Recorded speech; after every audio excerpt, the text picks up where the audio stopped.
It's a snowstorm, and I'm going to just find a different marker.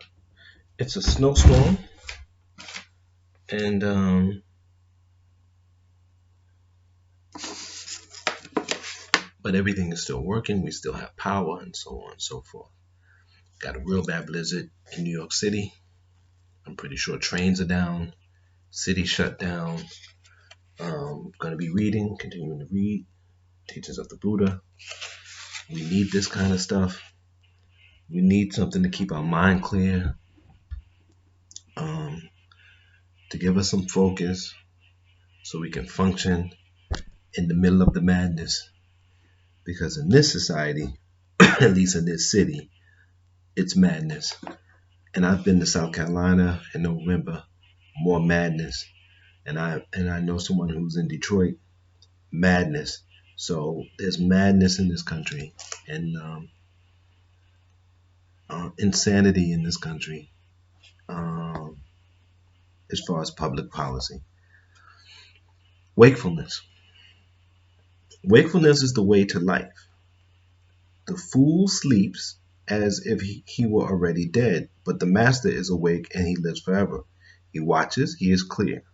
How happy he is, for he sees that wakefulness is life. How happy he is, following the path of the awakened. With great perseverance, he meditates, seeking freedom and happiness. From the Dhammapada. Luminous mind. Luminous is the mind, brightly shining, but it is colored by the attachments that visit it. This unlearned people do not really understand, and so do not cultivate the mind. Luminous is this mind, brightly shining, and it is free of the attachments that visit it. We really need more luminous minds. The noble follower of the way really understands. So for them, there is cultivation of the mind.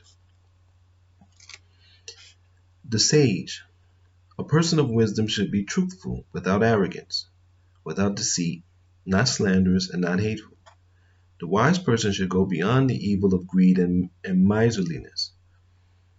To have your mind set on calmness, you must take power over sleepiness, drowsiness, and lethargy.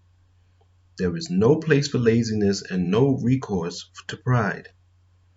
Do not be led into lying. Do not be attached to forms.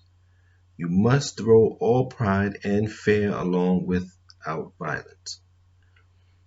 Do not get excited by what is old. Do not be contented with what is new. Do not grieve for what is lost or be controlled by desire. That's basically our attachments to things.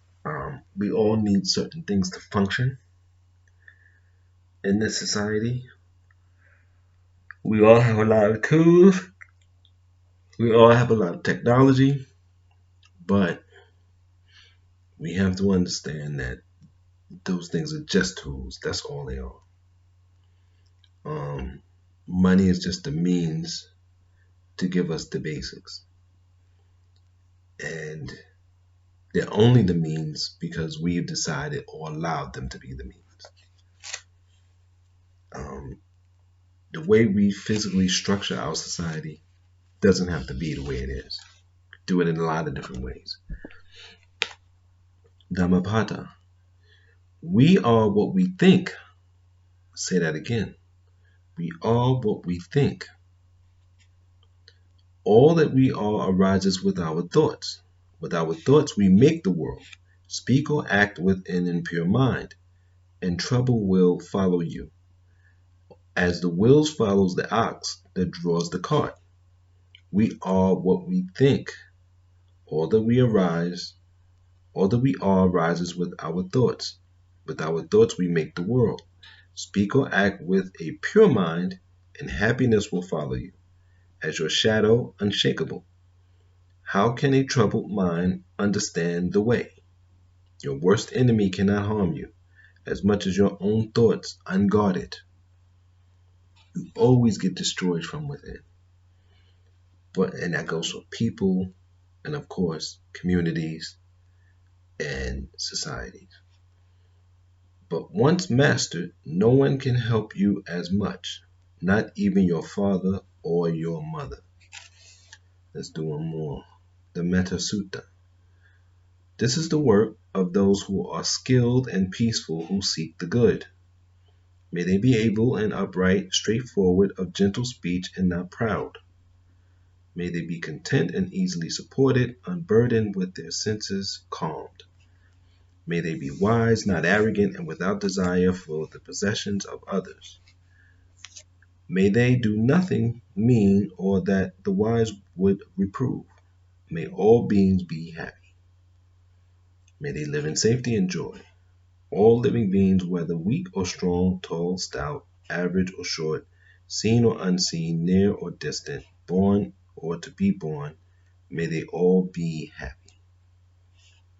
Let no one deceive another or despise any being in any state, let alone by anger or hatred wish harm to another. As a mother watches over her child, willing to risk her own life to protect her only child, so with a boundless heart should one cherish all living beings, suffusing the whole world with unobstructed loving kindness.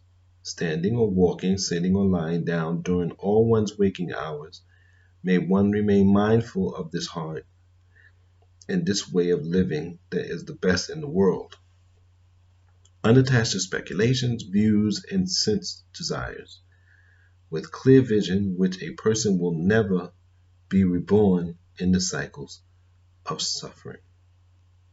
Or such a person will never be reborn in the cycles of such suffering. So,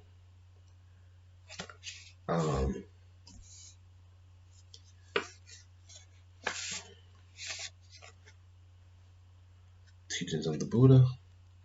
And until next time, try to stay safe, try to stay sane. If you out there in the snowstorm, try to stay warm. And I hope you have enough supplies to get you through the next few days. Until next time, stay safe, stay sane, and remember, it's a thought-based life for us.